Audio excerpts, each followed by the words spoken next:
Hola, ¿qué tal? Attends.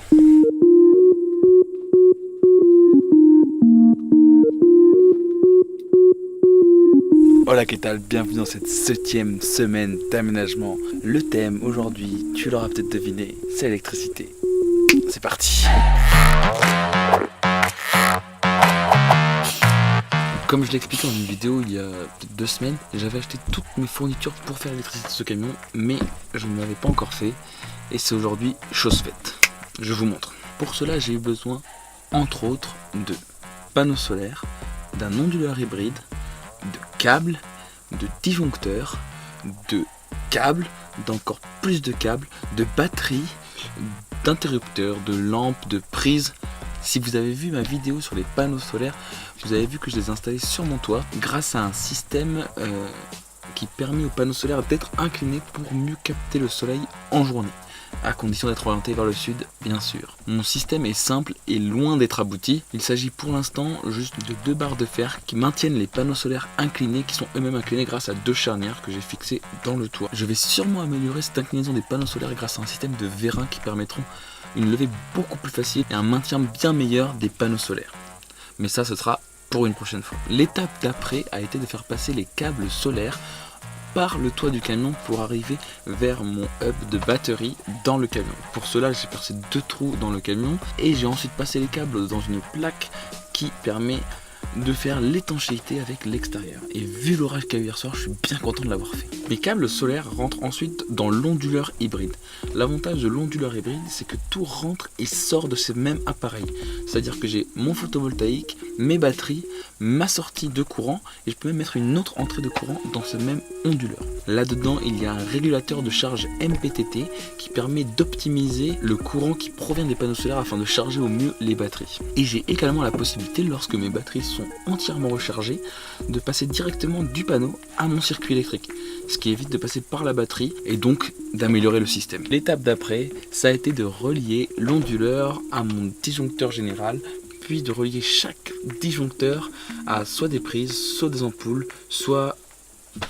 À quoi est-ce que j'ai relié d'autre? Non, c'est à peu près tout. Des prises, des ampoules et des interrupteurs. J'ai acheté 6 disjoncteurs, 2 de 10 ampères, 2 de 16 ampères et 2 de 20 ampères. Et donc pour cela, j'ai estimé mes consommations aux différents endroits du van afin d'avoir des disjoncteurs adaptés. Par exemple, pour mes plaques électriques que je vais installer plus tard, j'ai mis un disjoncteur de 20 ampères. J'ai installé 8 prises dans le camion, ce qui signifie qu'au final, j'ai pas 8 fois 16 ampères, donc 8 possibilités de charger des gros appareils, mais j'ai en tout 2 fois 16 ampères. Donc sur des prises en série, j'ai 2 circuits de prise, je ne peux charger que jusqu'à 16 ampères d'appareil. Donc tout ça se calcule et il existe plein de sites qui permettent de savoir la consommation d'un appareil et ce qu'on peut brancher sur une même prise ou sur une même série de prises 16 ampères.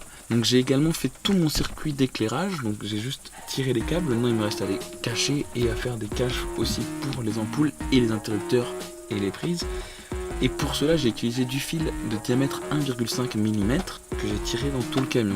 Donc pour rappel, j'ai acheté mes câbles sur comptoirducable.fr qui est un très bon site pour les câbles.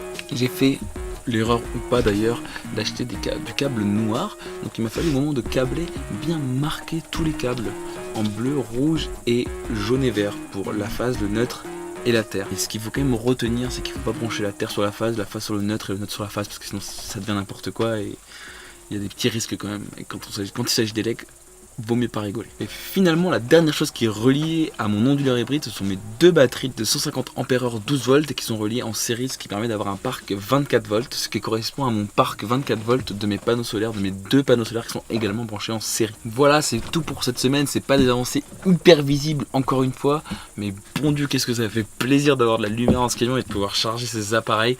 Là par exemple, je vais passer un petit coup d'aspirateur et j'ai pas besoin de me brancher autre part que dans le camion et c'est quand même vachement agréable. Être autonome en électricité, je pense que c'est vraiment le plus important dans un camion aménagé. J'ai mis l'accent là-dessus parce que c'était vraiment important pour moi, d'autant plus que voilà, j'essaie de charger mes caméras, etc., le drone, enfin voilà, il y a plein de choses à charger, donc c'était vraiment important pour moi d'avoir de l'élec au sein de ce camion. Je ferai un point sur ma consommation, sur ce que mes batteries sont bien dimensionnées, est-ce que mes panneaux solaires suffisent. Mais pour l'instant, à part mettre des lumières qui consomment que dalle et brancher un portable ou un aspirateur, je ne fais pas grand chose, donc je vous ferai un point sur cette consommation élec dès que possible et dès que le moment sera adapté. Je vous dis à la semaine prochaine, abonnez-vous, partagez cette vidéo si elle vous a plu, posez toutes vos questions en commentaire, je réponds à tout ce que je peux, soit en vidéo, soit directement sur les commentaires.